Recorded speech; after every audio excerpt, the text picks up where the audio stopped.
That year, my parents died, and the company was teetering on the edge of bankruptcy. And right when my sister needed me most, I cut all ties with her. 5 years later, her company went public. She became a huge success. The legendary President Huo that everyone looked up to. A reporter asked her, "Who, in all these years, are you most grateful to?" My sister's face turned ice cold, her voice sharp and mocking. "The little brother who abandoned me for money. Actually, he doesn't even count as my brother anymore. How's he doing these days?" The reporter launched a nationwide search for President Huo's long-lost brother. A 10 million reward was offered, but they never found me. Only the diary I wrote right before I died. When the reporter handed that diary to my sister, she froze in place, her hands shaking as she took it. But the very next second, she threw it straight into the trash. "Is this Huo Nian's new trick? Or are you people deliberately staging drama for the show?" The reporter shook his head, carefully picked the diary back up. "This really is your brother's diary from right before he died. His body has already been cremated. No one claimed it, so the crematorium disposed of it." Before she could finish, my sister exploded to her feet. "Don't think playing these games will make me forgive him. Go tell Huo Nian that I already have a new brother now. He means absolutely nothing to me. Even if he's dead, I wouldn't care." The reporter looked at her awkwardly. "Then, what should we do with this diary?" Huo Wantang gave a cold laugh, read it out loud. "I want to see exactly how he's going to spin this. Dear diary, hello. From now on, please take care of me. Looks like you're the only one left who'll stay with me. Let me tell you, today, when I tried to run away from home, carrying the gifts my family bought me, my sister caught me. I didn't even want to face her. I just wanted to slip away quietly. But she was so annoying. She grabbed my hand and begged me not to leave, saying I was the only family she had left. For a second, my heart shook, but I still put on a cold face and snapped at her. The company's bankrupt. Can you still buy me the motorcycle models I like? I spend money like water. Can you even afford to keep me anymore? Living with you, scraping by every day trying to save pennies. I'd rather find a rich woman who's willing to take care of me. And lucky for me, I already know one. She got even more frantic, demanding to know who it was, warning me not to get cheated, promising she'd work harder, make tons and tons of money, and give me back the spoiled young master life I used to have. But guess what I said? I'm willing to get cheated. What's it to you? If you were capable, if you had money to support me, I'd still be your good little brother. I'd come home. But when exactly are you going to get rich? My sister, someone so proud and stubborn, actually dropped to her knees to beg me to stay. Pretty pathetic, right? I turned my face away so she wouldn't see the tears in the corner of my eye. Then I slapped her across the face, told her to stop clinging to me, stop ruining my future, and declared I was severing all ties with her. That slap really stunned her. She just stood there frozen, watching me drag my suitcase away. "I'm sorry, sister. It must have hurt so much." After reading that page, the reporter took a deep breath. I never realized President Huo relied on her brother so much. But the camera panned to my sister. Her face showed zero emotion, still completely cold, and she just said lightly, "I really regret it. Regret treating him so well back then. Raising such an ungrateful, white-eyed wolf." Dear diary, I'm back again. Today I went to another hospital for more tests. I was really hoping the first diagnosis was wrong, so I could go home and tell my sister I was sorry, just soften up a little, and she'd forgive me, like she always did before. But life doesn't hand out that many miracles. The doctor looked at me very seriously. "Where are your parents?" "Primary liver cancer, already late stage. You need to be admitted right away." I didn't really understand all the medical terms, but the fear of dying still made me cry. "I'm only 18. The doctor gave me a pitying look, handed me the admission payment slip. I went to the payment machine, saw the amount, then quietly slipped out of the hospital. Forget it. I still have my sister's main card linked. Better save her some money. I'm gonna die soon anyway. Why waste her hard-earned cash? Ever since the contractor our parents partnered with ran off with the money, the project imploded. The cash flow broke. The pressure was crushing. My parents ran around everywhere trying to fix it, until one night at a business dinner, they got into a car accident and both died. The whole company fell on my sister's shoulders. I saw with my own eyes debt collectors come to the house and carry away everything valuable just to get paid. To keep the money for my study abroad fund, my sister knelt on the ground and kowtowed to them. But in the end, the bank still seized everything. To pay off the debts, she borrowed from everyone she knew, drank until she vomited blood, and ended up in the hospital. But she had no time and no money to treat herself. So as soon as she woke up, she discharged herself and went right back to chasing deals, begging everyone she could, acting like everyone's grandchild. I cried and begged her to rest until she got better. She said she was made of iron. Nothing would happen to her. Isn't my sister kind of stupid? I actually wanted to help carry some some of the burden. I wanted to tell her I didn't need to study abroad. I wasn't the spoiled young master anymore. I could give up everything. I could work part-time jobs to support her. But I never expected that at the worst possible moment, I would get the most expensive illness of all.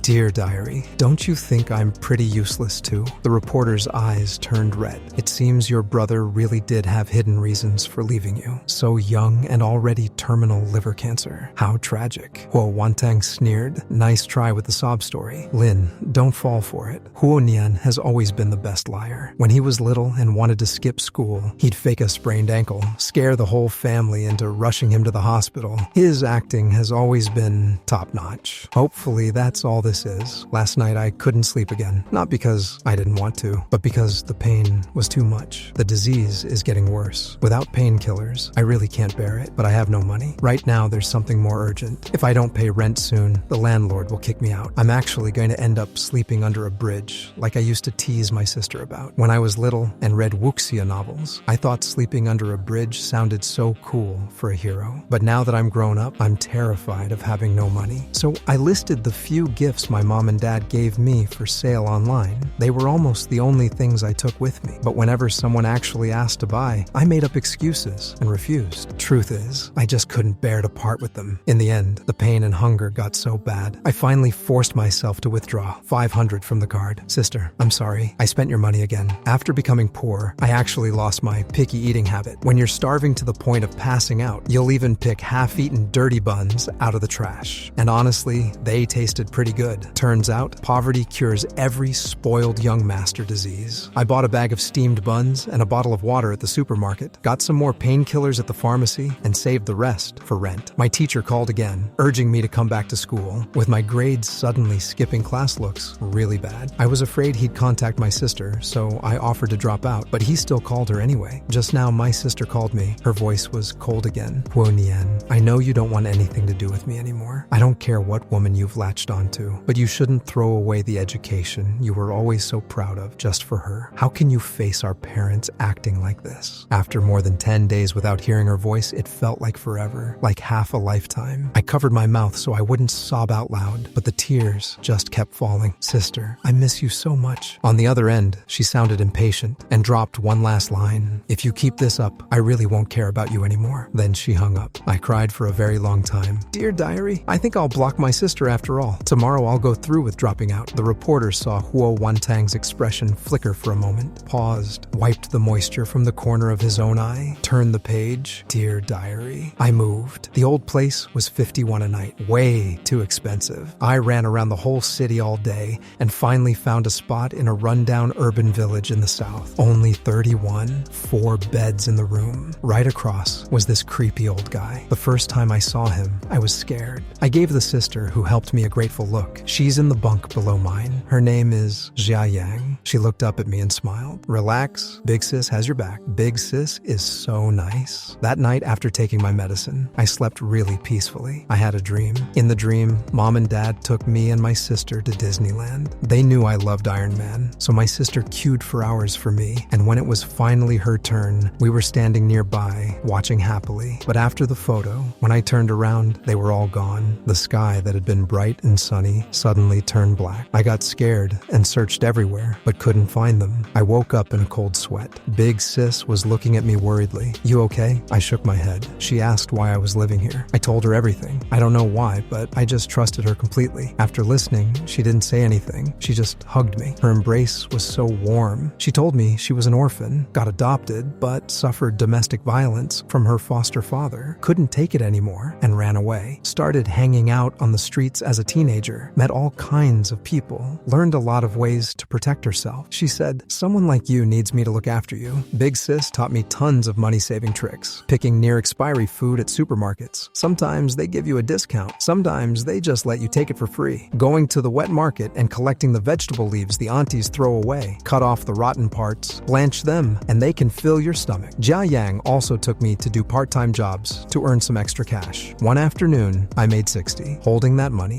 I felt for the first time that I wasn't completely useless. I thought, if I can earn this much every day, maybe after I die I can even leave a little something for Big Sis. The thought made me laugh out loud. Xia Yang looked at me like I was an idiot. $60, and you're this happy? She flicked my forehead. So hopeless. Besides always having to watch out for that weird old guy and rushing to finish washing before 10 because the hostel cuts power and water at 10, living there was actually pretty happy. It's almost lights out time again. Good night. The reporter noticed that even the usually cold Huo Wantang quietly clenched her fist when the creepy uncle was mentioned. Maybe she doesn't hate her brother as much as she pretends. But a second later, he thought maybe it was just his imagination. He turned the page and continued. Dear Diary, I moved out. Yesterday I coughed up blood and Big Sis saw it. She barely has any savings, but still wanted to take me to the doctor. I never told her I was sick. I only said I moved out because I fought with my real sister, but I couldn't hide it from her. Maybe I really am bad luck. I didn't want to drag her down. Didn't want to burden this kind Big Sis I'd only just met. She once told me she was saving up to open her own auto repair shop one day to have her own home. I won't let you die so young, she said, her eyes full of stubborn determination. I smiled and nodded, but in my heart I thought, goodbye, Big Sis. The next morning, I quietly left with the little luggage I had. Squatting here writing, my legs are numb. Hold on. Passers-by saw me like this and got scared, kept their distance, pointing and whispering. It took me a long time to lift my head. Only then did I notice blood had dripped onto the diary page. I hurriedly wiped it. The bloodstain just got bigger. Sorry, diary. I dirtied you too. I didn't mean to. The pain just got out of control. While I was squatting there trying to catch my breath, an auntie in worn-out clothes came up and stuffed some money into my hand. No matter how much I refused, she just dropped it and ran. I secretly followed her. She was with her disabled husband, holding a small child in his arms. She tucked her hair back, kissed the baby's cheek, and kept calling out to sell fruit. I waited there a long time until it got dark. Half my body was frozen stiff. Most of the fruit was still left. She sighed. Her husband comforted her a bit. Then they started packing up, putting the baby in a basket on the side. I pulled my cap down, walked over quickly, and while she wasn't looking, slipped all the money back into the baby's clothes. Pretty good story. I almost got moved myself. She must be out of sugar daddy money and started writing novels to earn some. Lynn, there's no need to keep reading. I'm ridiculous, sitting here wasting so much time. Since he's faking death and won't come face me, then I'll treat him as really dead. I don't care anyway. With that, she stood up, turned, and left without a backward glance. But this episode exploded online. People dug up that 5 years ago, after cutting ties with her brother, Huo Wantang was seen going in and out of a psychiatric clinic. They concluded that the death of her parents plus her brother's betrayal caused her severe depression. After the company turned around, she adopted a new younger brother, and Huo Nian's diary sparked heated discussion among netizens. Some cursed Huo Nian's brother for faking death just to get attention, abandoning his sister when she needed him most during the bankruptcy crisis, causing her huge mental trauma. And now that she's successful, he's playing the victim for sympathy, even writing this kind of diary. Too bad President Huo already has a new little brother. Apparently, for his 18th birthday, she booked the entire amusement park and gave him a limited edition sports car, spoiling him rotten. Others said maybe there really is a hidden story. This diary feels so real, the emotions so sincere. Hard to believe someone who could write like this is just a gold digger. Whatever people thought, everyone was eager to know what else was in Huo Nian's final diary entry. For the views, the TV station contacted Huo Wantang again, asking if she would allow the rest of the pre-death diary to be made public. Whether she didn't believe it or really didn't care, her assistant said, President Huo has already handed the diary over to your station to handle. Whether you broadcast it or destroy it is up to you. She has no opinion. She added, President Huo has made it clear she only has one younger brother now, Huo Yu. Some netizens felt satisfied and vindicated. Let's see if Huo Nian keeps acting. She obviously doesn't care. With permission granted, the station soon aired a live special called Huo Nian's Pre-Death Diary. The host looked solemn. Like everyone else, I haven't read this diary in advance. With President Huo's authorization, I will share it with all of you watching today. Please be kind with your words. The live room jumped to hundreds of thousands of viewers in seconds, then broke 1 million in under a minute. Everyone was waiting for Lin to open the diary. Meanwhile, in the Hui family home, assistant Lin Yi looked at Huo Wantang with a complicated expression, hesitated for a long time before speaking. President Huo, the program is about to start. Huo Wantang didn't even look up. I said I don't want to hear anything about him anymore. Lin took a deep breath, opened the diary. Dear diary, today I found a little stray dog. At first, I didn't want to care for it, but it kept dragging its injured leg, following me and whimpering. Knowing I can barely take care of myself, I hardened my heart and kept walking. But after 2 steps, I turned back. The moment I picked it up, the little yellow dog's eyes lit up, licking my palm nonstop. I sighed. It must have known I'm a softie. I named it Changsheng, hoping it lives a long, blessed life, not short like mine. I took it to the pet hospital. Just the checkup emptied my wallet. The surgery would cost 2,000. If it doesn't get it, it'll die. Holding Changsheng, I timidly asked the doctor, can I bring him back in a few days for the operation? I don't have money. The doctor said it can't wait. At latest tomorrow. I walked out of the pet hospital, cradling Changsheng, sat lost on the street corner, talking to him. You're so dumb, so many rich people out there, and you pick a dying, broke guy like me. And even if that's fine, I'm so poor. Where am I going to find 2,000 for you? The little dog didn't understand, just happily wagged his tail, celebrating that he finally had a home. Looking at him, my eyes got wet again. Because of that, I had no choice but to go to the ATM, hesitating whether to withdraw 2,000. Last time, sister. This is the very last time I spend your money. But when I tried, I found sister had already frozen my card. My heart sank. Yeah, I did say I was cutting ties with her. Of course, she has no reason to give me money anymore. I never planned to contact her again, but for Changsheng's sake, I unblocked her number and called. The phone rang for a long time. Just when I thought she wouldn't pick up, she finally answered. Weren't you the one who said you were severing ties with me? Or did you run out of money? The moment she spoke, all my words got stuck in my throat. I wanted so badly to hang up, but Changsheng in my arms reminded me, give me 2,000. After a silence, she asked, you disappear for so long. Don't ask if your sister is eating well, sleeping well, whether she misses you. You only call when you want money, right? I bit my lip hard, tasting blood from my throat, forced it back down, and answered mechanically. Yes, she seemed to choke. You want money? Fine, I'll give you everything. Are you satisfied? I never should have expected anything from you, Huonian. You really have no heart. From today on, we are no longer siblings. She hung up. I couldn't hold it anymore. Squatted on the ground, holding Changsheng, and vomited. Blood. So much blood. But on the dark ground, it barely showed. Changsheng was terrified, whimpering nonstop, licking my cheek. I stroked him numbly, but my heart hurt more. When I looked at my phone, I saw she had already transferred 20,000. When I tried to send the extra back, I found she had blocked me. I hugged Changsheng and cried for a very long time. I knew this time she really didn't want me anymore. Before, I used to hope she would forget me, cut ties with me. But now that she actually did it, I couldn't breathe from the pain. Changsheng, I have no home anymore. The comments flew by. Why is this so heartbreaking? Even if it's fake death, this story is too touching. I'm already in tears. Keep going. What happened to Changsheng? The little dog can't speak, can only celebrate having a home. At this point, some people were still calling Huonian a faker milking sympathy, but they were a tiny minority now. Everyone seemed more worried about whether Changsheng was okay.